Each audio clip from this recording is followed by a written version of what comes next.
하나님의 생각과 우리의 생각은 너무나도 다릅니다. 마치 하늘이 땅에서 높은 것 같이 우리는 하나님의 그 높으신 생각을 따라갈 수 없습니다. 그렇기 때문에 하나님이 인도하시는 길과 우리가 가려는 길도 다릅니다. 우리가 하나님의 길을 따르고 뜻을 따른다 할 때 이것은 쉬운 일이 아닙니다. 그러나 우리는 그 길을 따라가야 합니다. 왜냐하면 그 길은 가치 있는 길이고 중요한 길이기 때문입니다. 오늘 본문에 보면은 하늘의 가치관이 나옵니다. 하나님 나라에서 하나님이 생각하시는 복과 화가 뭔지를 우리에게 말씀해 주십니다. 이것은 우리가 이 땅에서 생각하는 복과 화와 거리가 좀 멉니다. 그래서 우리는 오늘 이 하늘의 가치관을 잘 들어야 합니다. 그리고 우리의 생각을 바꿔야 합니다. 마태복음 5장에 보면 비슷한 말씀이 나옵니다. 산상설교에서 예수님께서 산에서 제자들에게 팔복을 가르치십니다. 그러나 오늘 누가복음 6장에 보면은 이 산이 아니라 평지에서 예수님께서 네 가지 복과 네 가지 화를 가르치고 계신 장면이 나옵니다. 그래서 많은 학자들은 예수님의 같은 말에 대한 다른 요약이 아니라 산과 평지라는 이 차이를 보면서 예수님께서는 이 중요한 가르침을 반복했다라고 많은 학자들은 봅니다. 산에서 팔복을, 그리고 누가복음에서는 이 사복과 네 가지 화를 이야기하시면서 이 하늘의 가치관이 너무나도 중요하기 때문에 이 제자들, 자신이 임명한 이 사도들에게 다시 한번 이 귀한 말씀을 그들에게 가르치고 있는 모습입니다. 여러분, 사도 바울도 사도행전에 보면은 자기가 다메섹 도상에서 예수님을 만난 사건을 3번이나 기록하고 있습니다. 어떻게 그 사도행전 귀한 말씀에 자기 스토리를 3번이나 기록합니까? 그것이 그만큼 중요하기 때문입니다. 우리가 마태복음 5장에 나온 이 산상설교의 팔복만큼 이 누가복음 6장에 나오는 네 가지 복과 네 가지 학은 너무나 중요하기 때문에 우리 주님은 다시 한번 반복해서 제자들에게 말씀해 주고 있는 것입니다.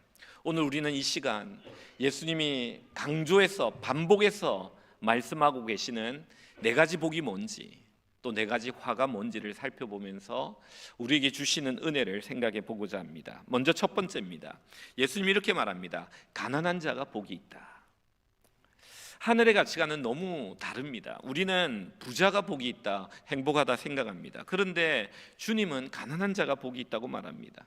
오히려 부유한 자에게는 화가 있다라고 말씀하십니다.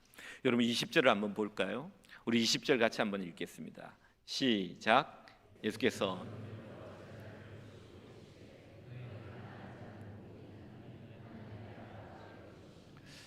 너희 가난한 자는 복이 있다라고 제자들에게 말합니다. 그리고 24절을 볼까요? 24절에 이렇게 말씀하십니다.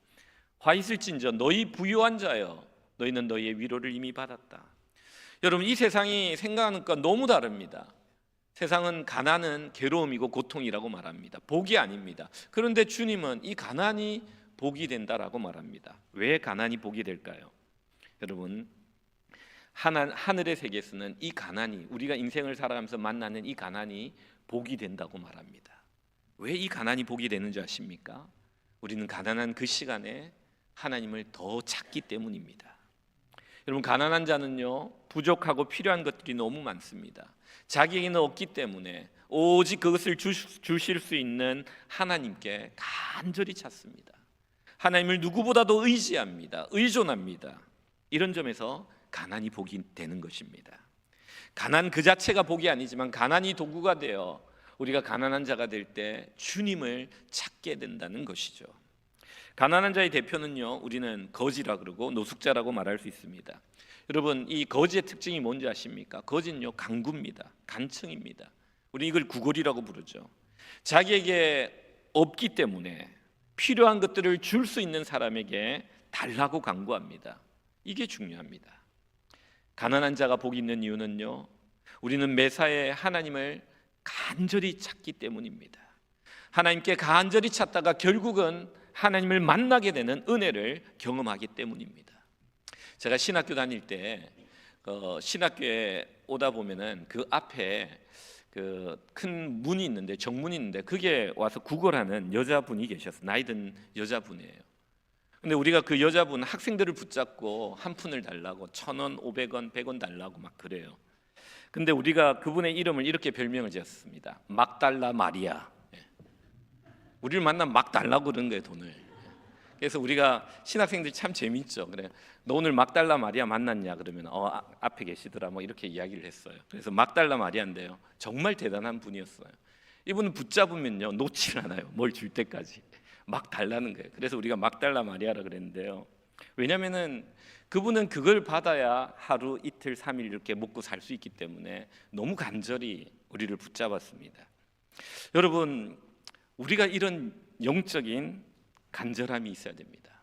우리가 가난하다는 것은 정말 주님을 간절히 붙잡으며 찾는 이것이 우리에게 복이 된다는 겁니다. 우리의 가난함이요. 여러분, 언제 기도 많이 하셨습니까? 한번 여러분 개인에게 한번 물어보십시오. 내가 인생을 돌아보며 내가 언제 기도를 가장 많이 했는가? 내가 가난할 때입니다. 저도 유학 와서 학비가 부족하고 여러 가지 필요한 것들이 있었을 때 간절히 기도했던 기억이 납니다. 그런데 삶이 조금 편해지니까 그때만큼 간절히 기도하지 않게 되더라고요. 기도의 깊이와 양이 달라지더라고요. 여러분, 이걸 알아야 됩니다. 우리가 가난하게 되는 그것이 복된 이유는 가난 그 자체가 아니라 가난을 통하여 우리가 하나님을 간절히 의지하고 간절히 찾게 되고 그러다가 하나님을 만나기 때문입니다. 여러분, 우리는 귀한 자식을 고생을 더 시키라는 말이 있습니다. 이런 말 들어보셨습니까? 아들을 낳아서 모슴살이를 시키면 그 아들은 부모를 복량하고 효자가 되고요, 논 팔아서 대학 공부를 시키면 불효자가 된다라는 이런 말이 있어요. 왜냐하면 아이를 너무 다 이렇게 하기보다는 이 세상에서 자립하는 자생력을 가진 아이로 키우기 위해서 이런 훈련을 시켜야 된다는 거예요.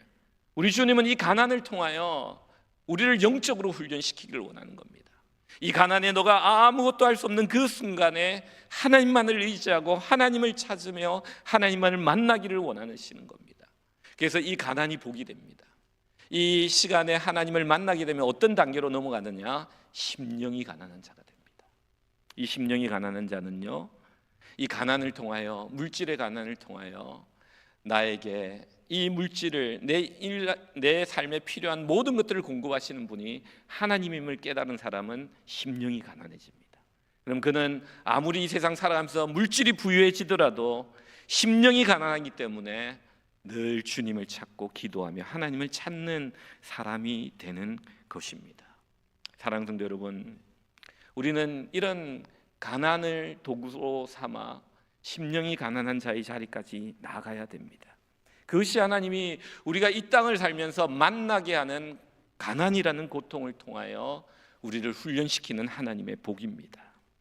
여러분, 24절을 한번 볼까요? 24절에 이런 말씀이 있습니다. 화 있을진저 너희 부유한 자여, 너희는 너희의 위로를 이미 받았다. 여러분, 부유한 사람들 잘 들으셔야 됩니다. 부자가 천국에 들어가기 어렵다고 말합니다. 그러나 감사한 것은 불가능하다고 말씀하지 않으셨습니다. 부자 청년도 예수님의 제자가 되지 못한 것 우리가 잘 압니다. 세상 사람들은, 그리고 성도들마저도 세상의 부를 부러워합니다. 그러나 우리 주님은 이렇게 말합니다. 부를 가진 자들 조심하라, 긴장하라, 주의하라고 말합니다. 성경에 이 부유함의 위험이 있다고 말합니다. 이 부가 위험한 이유는요, 부가 주는 위로 때문입니다. 편리함 때문입니다. 이 부가 주는 위로와 편리함 때문에 하나님의 위로를 찾지 않고 간구하지 않게 되면은 그것은 축복이 아니라 저주라고 말합니다. 여러분, 부의 위로가 사탄의 전략임을 아셔야 됩니다. 우리가 부를 얻으면 얻을수록 기도가 게을러지고 하나님을 의지하고 찾는 삶이 멀어진다면 그것은 축복이 아닙니다. 그러나 반대로 물질의 가난함을 경험하고 이 가난함 가운데 오직 하나님을 찾다가 하나님을 만난 사람은요, 자신의 삶이 얼마나 부유해지든 간에 전혀 상관없이 오직 심령이 가난한 그 마음으로 자기가 부유해지든 아니든 늘 주님을 찾는 기도와 주님을 만나는, 의지하는 이것이 약해지지 않는 거예요. 이런 사람들에게는 놀라운 구원이 있는 겁니다. 개미에게는요, 위가 두 개가 있다고 합니다. 하나는요, 개인을 위한 위고 다른 하나는 사회를 위한 위라고 합니다. 그래서 개미는요, 열심히 부지런히 일어나가지고 음식을 채우는데요, 자기를 위해 채우고 그리고 공동체의 위를 위해서 채워둔답니다. 그리고 아프고 일하지 못하는 그런 개미들에게 찾아가지고 자기가 쌓아뒀던 공동체에 세워졌던 그 위를 자기 음식을 쉐어한다는 겁니다. 사랑하는 성도 여러분, 바로 심령이 가난한 자는 이런 자들입니다.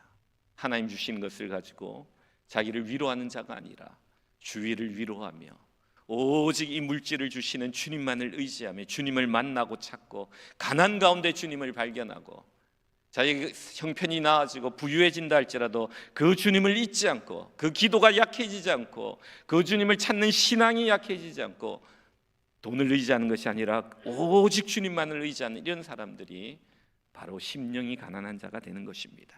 사랑하는 성도 여러분, 가난한 자의 복에서 심령이 가난한 저의 복을 경험하는 성도님들이 되시기 바랍니다. 두 번째는 뭐냐? 오늘 성경은 줄인 자가 복이 있다고 말합니다. 여러분 21절 한번 볼까요? 우리 상반절 배부를 것이미요까지 한번 읽어보겠습니다. 21절 시작.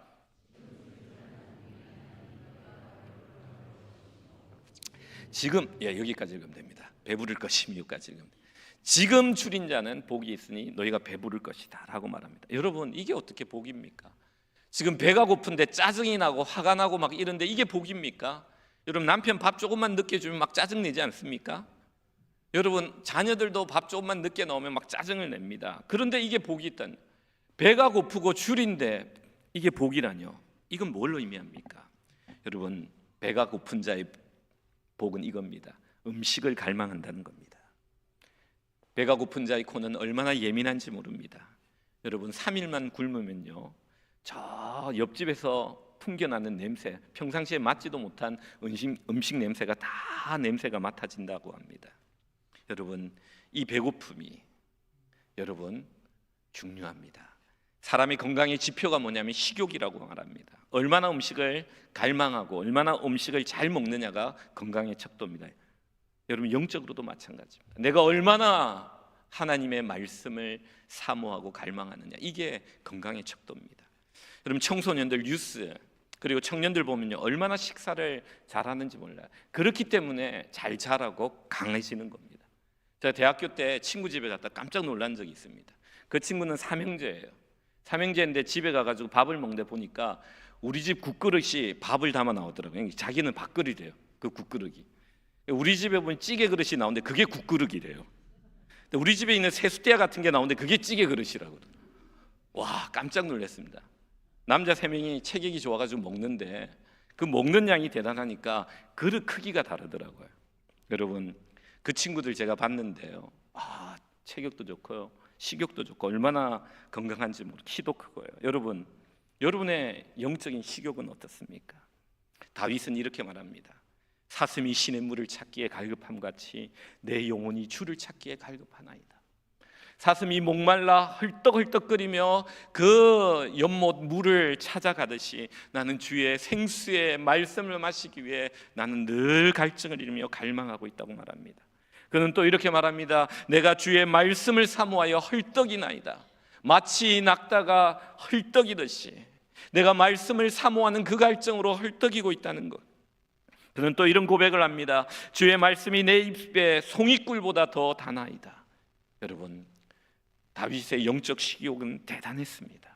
그는 영혼의 줄인 배를 가지고 하나님의 말씀에 대한 사모함을 가지고 있었기에 그는 건강하고 강건한 그리고 영적으로 성장하는 하나님의 사람이 될 수 있었던 겁니다. 여러분 언제 우리의 식욕이 사라지는지 아십니까? 아이들도 마찬가지입니다. 간식을 많이 먹여보세요. 밥을 안 먹어요.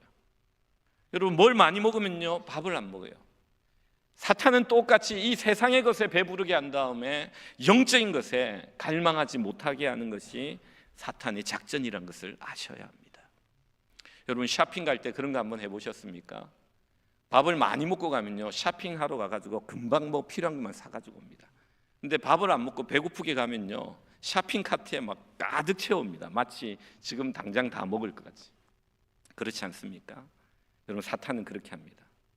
세상에 배부르게 한 다음에 하나님에 대해 배고프게 배불러 하나님의 것을 갈망하지 못하게 하는 이것이 바로 사탄의 작전이라는 것을 아셔야 됩니다. 여러분 26절에 보면 사탄의 작전을 이렇게 묘사합니다. 25절입니다. 죄송합니다. 25절에 보면은 이런 말씀이 화 있을진저 너희 지금 배부른 자여 너희는 주리리로다.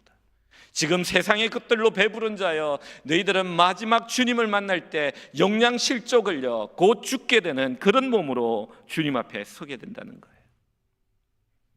여러분, 이번 주 체육관 공사를 했습니다. 이제 한 주 더 해야 되는데요, 이제 벽을 다 공사를 했습니다. 드라이워가 있어가지고 전에는 쿠션을 맞고 막 부서지고 해가지고 이 플라이우드를 해가지고 다 대고 이렇게 튼튼하게 만들었습니다. 페인트 칠도 이렇게 다시 칠합니다. 다음 주에 이제 천장과 2층을 다 이제 페인트 칠하게 되는데요, 그럼 저렇게 하는데 화요일부터 주일까지 있잖아요. 저녁 시간이 다 부킹이 다 됐어요. 그래가지고 막 우리 청년들이 그리고 우리 얼마나 성도들이 와서 열심히 교회를 쓰는지 모릅니다. 너무 좋아요. 요즘은 이씨와 유스가 이제 주중에 3번 하는데 그때는요 4번에 모였습니다. 수요일, 금요일, 토요일, 주일 막 와가지고 배구를 하는데요, 배구 선수가 되려는 줄 알았어요, 저는 보고. 근데 실력도 참 많이 늘었어요. 어떤 분하고 이야기하면서 아이들이 너무 많이 오는 거 아닙니까? 이런 이야기를 했는데 어떤 분이 그러더라고요. 목사님, 이 아이들이요 다른 데 안 가고 세상의 파티나 세상의 그런 문화에 가지 않고 이렇게 주일날 와서 예배드리고 운동하고 금요일 와서 성경 보고 운동하고 또 자기들끼리 또 모여가지고 교제하고 운동, 얼마나 건전하게 노는지 모릅니다 라고 말하는데 저는 100% 그분에게 동의한다고 말씀드렸어요. 여러분, 교회 오는 것이 즐거워야 됩니다. 그런데 더 중요한 게 있습니다. 그건 뭐냐면요, 예배를 갈망해야 됩니다. 예배를 갈망해야 됩니다. 여러분, 예배 드리러 올 때 얼마나 이 자리에 올 때 이 자리를 사모하며 갈망하며 왔습니까? 그 사람이 영적으로 줄인 자요 배고픈 자요 하나님 말씀하신 복된 자입니다. 여러분, 저는요 눈이 어두워가지고 여러분이 졸아도 잘 모릅니다. 어떤 분이 예배 끝나고 나서 저에게 고백을 하더라고요. 목사님, 제가 어제 좀 피곤해서 졸았습니다. 집사님 걱정하지 마세요. 저는 존재 전혀 몰랐다고. 목사님 이렇게 보니까 자기를 본 줄 아는데 여러분 자수 안 하셔도 됩니다. 저는 안 보입니다. 어떤 분은 막 셀폰을 막 이렇게 하는데 목사님 오해하지 마십시오. 저는 셀폰을 가지고 문자를 보낸 게 아니라 목사님 설교를 요약하고 있습니다 이러더라고요. 저는 집사님 저는 안 보입니다. 저는 여러분의 표정이 잘 안 보입니다. 그러나요 주님은 여러분의 표정을 봅니다. 이 예배 시간에 여러분이 어떤 마음으로 와, 어떤 사모함으로 와, 어떤 주린 마음으로 와 주님을 바라보고 있는지를 보고 계십니다. 여러분, 제가 조사를 한번 해봤어요. 보니까 동물들이 물은 먹고 밥을 먹지 않고 며칠을 살 수 있나 보니까 동물들 종류가 되게 많더라고요. 그 중에 몇 가지를 추렸습니다. 여러분, 코끼리는요 6일밖에 못 산대요. 6일마다 먹어야 돼. 그럼 삽니다. 강아지, 개는 한 30일, 강아지 정도는 한 30일 정도, 한 달 정도 밥을 안 먹고 살 수 있답니다. 그리고 곰은요 한 3개월, 100일 정도 겨울잠을 자기 때문에 안 먹고 살 수 있대요. 근데 가장 오래 더 오래 안 먹고 사는 사람 동물이 있지만 거북이는요 1년 동안 음식을 안 먹고 살 수 있답니다. 제가 그걸 보면서 이런 생각을 했어요. 우리 교회 가운데 코끼리 성도가 있다는 거예요. 일주일에 한 번도 성경 안 보고 기도하지 않고 주일에만 한 번씩 온 사람 코끼리 성도예요. 여러분 누가 떠오르십니까? 예. 그리고 강아지 성도가 있어요. 한 달에 한 번씩 교회 오시는 분들, 이분은 강아지 성도예요. 예. 그런데 3개월에 한 번씩 오시는 분 있잖아요. 이분은 곰 성도예요. 곰, 겨울잠을 자고 오시는. 그 다음에 1년에 한 번 오신 분은 거북이 성도입니다. 왜 제가 이런 이야기를 했느냐, 우리는 매일의 만나를 먹고 살아야 됩니다. 어제의 은혜와 어제의 만나로 우리는 살 수 없다고 성경은 말합니다. 강야에 매일의 만나가 내렸습니다. 우리가 그 매일의 만나를 먹으면서 그 만나 없이는 살 수 없다고 줄인 배로 주님을 사모하고 의에 줄이고 목말라는 그들에게 하나님은 복이 있다고 말씀하고 있는 겁니다. 사랑하는 성도 여러분, 우리는 이 의에 줄이고 목마른 자를, 하나님의 예배를 사모하고 말씀을 사모하고 그 사모하는 목적이 이 말씀을 받아 내가 의롭고 거룩한 주의 백성이 되고자 하는 이 열망으로 줄인 자가 될 때 그 사람은 복이 있다고 말하는 것입니다. 세 번째는 뭐냐? 우는 자가 복되다고 말합니다. 여러분 21절 한번 볼까요?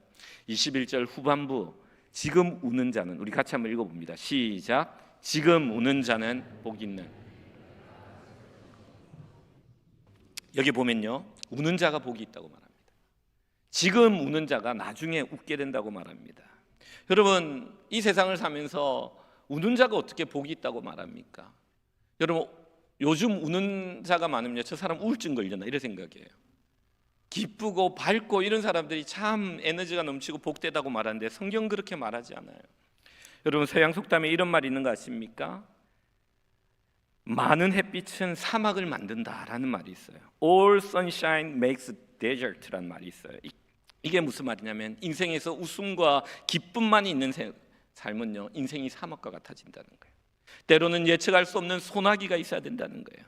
때로는 몬순과 같은 우기가 있어야 된다는 거예요. 밖으로 나갈 수 없을 정도로 비가 계속 내리는 이것을 통하여 그 땅은 더욱더 푸르고 열매 맺는 풍요로운 땅이 된다는 거예요. 인생이 웃음만 있다면요, 기쁨만 있다면 인생은 얕아져요. 그러나 울음이 있고 애통이 있고 눈물이 있을 때 인생은 깊어지고 성숙해지고 익어지고 열매를 맺게 된다는 거예요. 여러분, 우리 인생에 이 울음이 필요합니다. 그럼 무엇에 애통해야 됩니까? 어떻게 울어야 됩니까? 여러분, 성경은 이렇게 말합니다. 자신의 죄를 보고 애통하는 자가 되라고 말합니다. 아담의 원죄로 말미암아 내 안에 죄를 지을 수밖에 없는 이 타락한 본성을 보면서 우는 자가 되라고 성경은 말합니다. 여러분, 성경에 가장 잘 우는 사람이 누군지 압니까? 다윗이에요. 다윗의 시편에 보면 그는 회개의 눈물을 흘리는데 비유적으로 어떻게 표현하냐면 내가 눈물로 침상을 띄웠다라고요. 밤마다 울어가지고 너무 많이 울어가지고 침상이 그 강물에 눈물의 강에 뜰 정도로 자기는 많이 울었다고 말합니다. 여러분, 왜 그가 그렇게 울었습니까?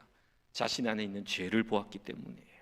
그는 아름다운 예배자요, 성공한 장군이요, 훌륭한 정치가요, 왕이었습니다. 그럼에도 불구하고 여전히 자신 안에 있는 죄와 죄성을 보고 그는 애통할 수밖에 없습니다.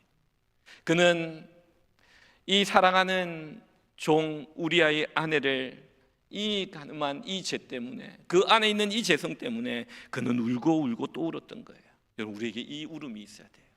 내 안에 있는 죄 때문에 여러분 얼마나 울고 계십니까? 사도 바울은 당대 최고의 사도요, 최고의 선교사였습니다. 그는 위대한 사역을 하면서도 그는 자신을 보며 울었다고 말합니다. 로마서 8장 1절에 보면 뭐라고 말하냐면 오호라 나는 공고한 사람이로다. 이 사망의 몸에서 누가 나를 건져내랴. 그의 사망의 몸은 어떻게 됐냐? 로마서 7장에 그는 이렇게 말합니다. 나에게 원함은 있지만 선을 행함이 없도다. 내가 한 법을 깨달았느니 선을 행하기 원하는 나에게 악이 함께 있는 것이 괴롭다는 거예요. 내가 속사람으로 하나님의 법을 즐거워하고 은혜를 받고 막 그렇게 살아가는데 내 지체 속에 다른 한 법이 내 마음의 법과 싸워 내 지체를 죄의 법으로 사로잡아가는 것을 보는도다. 오호라 나는 공고한 사람이로다. 누가 이 사망의 법에서, 사망의 몸에서 나를 건져내랴. 여러분, 이 애통이 있어야 됩니다. 여러분, 애통은요, 죽은 자를 향하여 슬퍼하는 애곡입니다.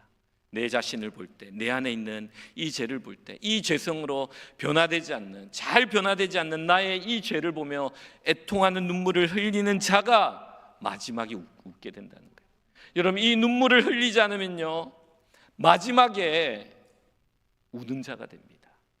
이 죄악을 보면서 울지 않는 자는요, 나중에 지금은 기쁘고 즐겁게 살아가는 것 같고 사람들이 다 그렇게 보는 것 같지만 내 안에 이 죄의 문제가 해결되지 않고 나중에 주님 만나면요, 우리는 밖에 나가 이를 갈며 우는 자가 될 수 있다는 사실을 여러분 아셔야 됩니다. 시편 126편에 이렇게 말합니다. 눈물을 흘리며 씨를 뿌리는 자는 기쁨으로 단을 거둘 것이다. 울며 씨를 뿌리러 나간 자는 반드시 기쁨으로 그 곡식단을 가지고 돌아올 것이다. 우리는 이렇게 우리의 죄성을 보고 죄악을 보고 눈물을 흘리는 자가, 그러면서 성령으로 예수 그리스도의 능력으로 우리의 이 죄성들을 해결해 나가는 은혜를 경험해야 되는 거예요. 근데 많은 사람들은 어떻게 살아가는지 아십니까?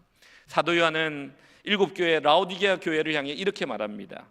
나는 부자라 부유하여 부족한 것이 없다고 말하나 사실은 공고한 것과 가난한 것과 눈먼 것과 벌거벗은 것을 알지 못하는도다.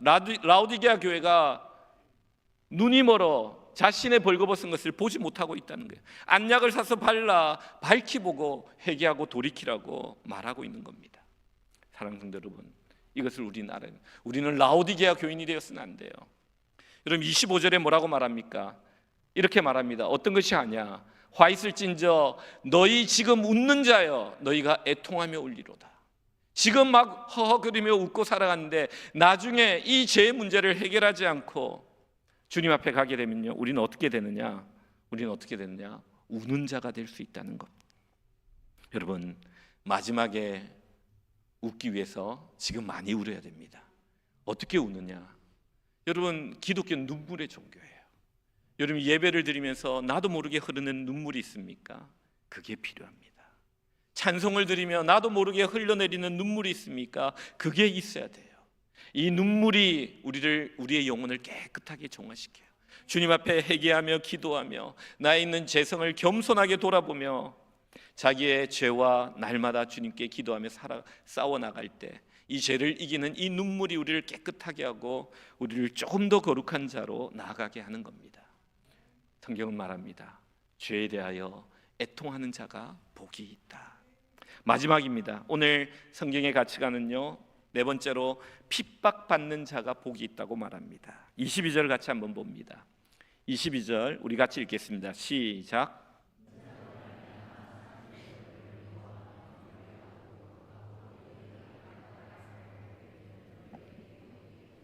예, 세상에서 신앙생활을 바로 하면요, 세상이 미움을 받게 된다고 합니다. 그것이 복이라고 말하는 거예요.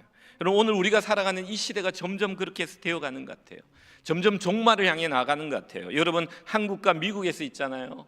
말씀대로 살아가는 이 젊은이들이 같은 젊은이들한테 얼마나 한심스러운 눈빛으로, 그리고 이상한 눈빛으로 여러분 쳐다보는 줄 아십니까? 이 세상이 그렇게 점점 종말을 향해 나가고 있는 거예요. 우리가 진리의 말씀대로 살아갈 때 이러한 미움과, 세상의 미움과 왕따와 핍박이 있다는 겁니다. 여러분, 빛과 어둠은 같이 갈 수 없습니다. 빛이 가면 어둠은 사라져요. 그러나 빛이 가면 어둠이 공격합니다. 어둠이 이 빛과 싸워 이기려고 합니다. 여러분, 가인과 아벨을 기억해 보십시오. 아벨은 하나님의 빛을 받은 하나님의 사람이었지만 어둠의 가인이 이 빛을 싫어하여 시기하여 질투하여 그를 죽이지 않았습니까? 우리가 살아가는 세상이 그렇게 된다는 겁니다. 우리가 예수님의 빛을 받았다 할지라도 어둠에 갈 때 어둠이 우리를 싫어하고 미워한다는 거예요. 예수님께서 이렇게 말씀하셨습니다. 세상이 너희를 미워하면 너희보다 먼저 나를 미워한 줄 알라. 너희가 세상에 속하면 세상이 자기의 것을 사랑하나 너희가 세상에 속한 것이 아니기에 세상이 너희를 미워하는 것이라. 그렇기 때문에 너희는 세상에 속하지 아니하여 예수님께 속했기 때문에 오히려 기뻐하고 즐거워하라는 거예요. 세상이 우리를 미워할 때 오히려 기뻐하고 즐거워하라는 거예요. 왜냐? 바로 살아가고 있다는 증거죠. 바울은 뭐라고 말하냐면 이렇게 말합니다. 무릇 그리스도 예수 안에서 경건하게 살고자 하는 자는 핍박을 받을 것이다. 여러분, 정말 문제는 뭔지 아십니까? 우리가 핍박을 받지 않는 거예요. 세상의 친구들이 우리를 너무 좋아한다는 게 문제입니다. 우리를 만나는 걸 부담스러워하고 우리를 만나는 것들이 그런 어떤 인격적 결함으로 부담스러워하는 것이 아니라 너무 좋은데 너무 깨끗하고 너무 빛이 있기 때문에 부담스러워하는 소금과 빛이 돼야 돼요. 근데 그런 부담이 없어요. 만나면 더 좋아하고, 아니 만나면 자기들보다 더 세상적이고 어둠이 있다면 이게 문제예요. 여러분, 26절에 한번 볼까요? 이런 말씀이 있습니다. 모든 사람이 너희를 칭찬하면 화가 있도다. 여러분, 잘 들으셔야 돼요. 여러분, 세상 사람들의 칭찬을 받으면요, 우리 마지막에 화가 있다는 걸 아셔야 돼요. 우리의 칭찬은 오직 하나님의 칭찬을 받는 자가 돼야 돼요. 말씀대로 살다가, 진리를 따라 살다가 진리의 칭찬을 받는 자가 돼야 되는데, 세상 사람들 생각하고 회색지대에 있으며 자기의 신앙을 숨기고 빛과 소금의 맛을 숨기고 세상 속에서 어울려 살다가 타협하며 살다가 세상 사람들의 칭찬을 받는 이 자들은 화가 있을 것이다 라고 말합니다. 왜냐하면 이스라엘 역사의 거짓 선지자들이 이와 같이 사람들의 칭찬을 받으려고 했기 때문이다라고 말합니다. 그러나 참된 하나님의 사람들은 진리를 따라 예수님으로 인하여, 예수님으로 말미암아 말씀대로 살고 말씀을 전하고 살다 보면은 세상의 미움을 받게 된다라고 말합니다. 그때 예수님이 이렇게 말합니다. 이 미움을 받는 자들에게 몸은 죽여도 영혼은 능히 죽이지 못하는 자들을 두려워하지 말라. 너희의 몸에 아픔과 고통과 고난을 줄 수 있을지라도 너희의 영혼을 해치지 못하는 그들을 조금도 두려워하지 말라라고 말합니다. 사도 바울은 로마서 8장에 이렇게 말합니다. 현재의 고난은 장차 올 영광과 좋게 비교할 수 없도다. 세상의 칭찬과 하나님의 칭찬은 비교할 수 없고요, 하나님의 칭찬을 취하면서 이 땅에 받는 고난은요, 장차 나중에 주님이 주실 이 영광과 좋게 비교할 수 없다라고 말씀하고 있는 겁니다. 산 정상을 바라본 사람은요, 산 골짜기를 기쁨으로 갑니다. 왜냐하면 이 골짜기 다음에 정상이 있기 때문에. 골짜기가 깊으면 깊을수록 더 높은 정상을 기대하며 기쁨으로 가게 되는 거예요. 태양을 본 사람은 촛불에 현혹되지 않아요. 하늘의 영광을 본 사람이 어떻게 이 세상에 사람들의 칭찬과 인정에 매일 수 있습니까? 예수님의 제자들은요, 변화산에서 하늘의 영광을 체험합니다. 베드로, 야고보, 요한, 그 하늘의 영광을 체험하고 그 영광을 제자들에게 쉐어합니다. 그리고 야고보가 제일 먼저 순교자가 됩니다. 요한은 제일 나중까지 순교는 하지 않았지만 순교적 삶을 삽니다. 베드로도 두려움 없이 십자가에 거꾸로 매달려 로마에서 순교합니다. 왜 그들이 그렇게 할 수 있었습니까? 그 제자들은 그 산에서의 영광을 본 이야기를 듣고 다른 제자들도 모두 다 순교를 합니다. 어떻게 이게 가능합니까? 여러분, 그들은 이게 복이라는 것을 알았기 때문에. 오늘 본문은 예수님이 12사도를 선택하시고 그들에게 한 말이에요. 너희들은 이 네 가지 복을 기억하라. 근데 감사하게도 이 제자들은 이 네 가지 복을 그대로 순종하고 믿고 자신의 하늘의 가치관을 자신의 가치관으로 삼고 영원한 것에 눈을 뜨고 이 땅의 일시적인 것들에 마음 두지 않고 그것을 위해 희생하며 이 땅의 것들을 포기하며 주님을 위해 살아간 자가 된 것입니다. 말씀을 맺습니다. 여러분, 이제 우리의 가치관을 바꿔야 됩니다. 여러분, 세상의 것 붙들고 있다가 나중에 주님 만날 때 부끄러운 자가 됩니다. 여러분, 우리 주님이 말씀하신 이 가치관을 여러분 꼭 기억하십시오. 가난한 자가 되십시오. 여러분, 심령이 가난으로 나아가셔야 됩니다. 오직 주님만을 의지하고 주님만을 갈구하고 찾는 자가 돼요. 여러분이 어디에 처했든지 간에 가난을 통하여 여러분 줄인 자가 되셔야 됩니다. 하나님의 예배와 교제의 자리를 사모하며 나오는 자가 돼야 돼요. 예배 드릴 때 여러분의 얼굴과 영혼이 살아있어야 돼요. 주님이 보실 때 그 생명의 말씀을 사모하는 얼굴로 이 자리에 오셔야 됩니다. 여러분, 우는 자가 되세요. 여러분의 영혼에 애통이 있어야 돼요. 내 죄성을 보며 애통하시고 이 죄성이 점점 조금씩 사라져 나가야 돼요. 마지막으로 주를 위해 세상의 미움을 받을 수 있는, 진리대로 살아가는, 핍박을 받을 수 있는 그러한 자가 되어야 될 것입니다. 이 놀라운 하늘의 복과 하를 잘 분별하고 하늘의 복을 마음속에 간직하고 살아가는 귀한 주의 백성들 다 되시기를 주님의 이름으로 축원드립니다.